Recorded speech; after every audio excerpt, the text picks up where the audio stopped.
විට්ස්කාර් ගන්න ඡන්දෙ දුන්නේ. දැන් හැබැයි බැලුවාම මේගොල්ලන්ගේ account වලට රජයේ ගිණුම් වල සල්ලි වැටෙන එක තමයි වෙන්නේ. ඩොලර් බිලියන මෙච්චර ගාණක් වෙන්නයි කියයි.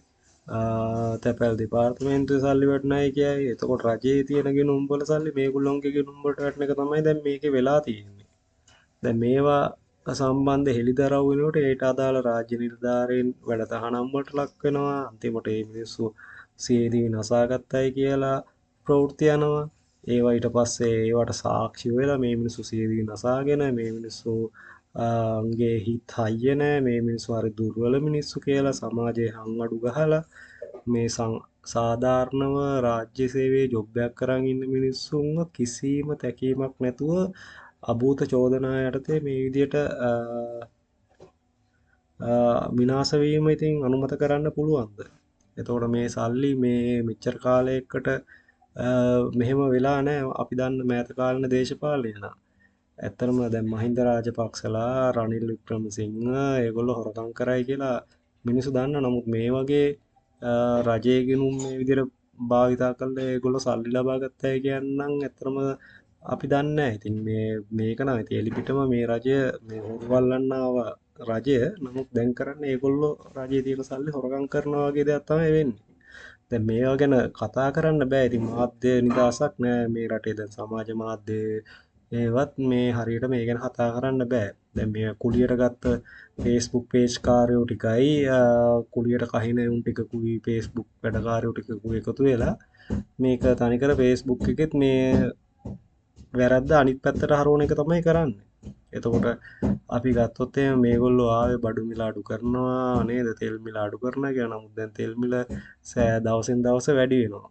දැන් යුද්ධයක් පිට දාලා තෙල් මිල දවසින් දවස වැඩි වෙනවා. දැන් රුසියාවෙන් තෙල් ගන්න පුළුවන්කම තියෙද්දි අපි තාමත් මෙහි පැත්තෙන්ම ඉන්දියාවෙන්ම තෙල් ගන්නවා. ඉතින් රුසියාවෙන් අඩුවට තෙල් ගන්න පුළුවන් හැකියාව තියෙන රටක් රුසියාව අපිට උදව් කරනවා නේද? නමුත් ඒ කිසි උදව්වක් ගන්න නැතුව මේගොල්ලන්ට හිතමනාපෙට වැඩ කරගෙන නම් සමහරට ඒවෙන් කොමිස් හම්බ වෙනවා ඇති නේද? දැන් ඉතින් අපි බැලුවොත් එහෙම ගොඩාක් මේ රටේ විදුලි බිල, වතුර බිල ඒ වගේ දේවල් වැඩි වෙලා තියෙනවා. ඉතින් මේගොල්ලෝ ආවේ නම් ජනතාවට සහන ලබා දෙනවයි කියලා මේගොල්ලෝ සැප විඳින්නේ නැහැ කියලා. නමුත් දැන් වෙන්නේ නම් මේගොල්ලෝ සැප විඳිනවා කලින් අයටත් වඩා හොඳට. මේගොල්ලොන්ගේ දැන් බඩවල් ඇවිල්ලා දැන් මේගොල්ලෝ සිටුවරු වගේ නේද?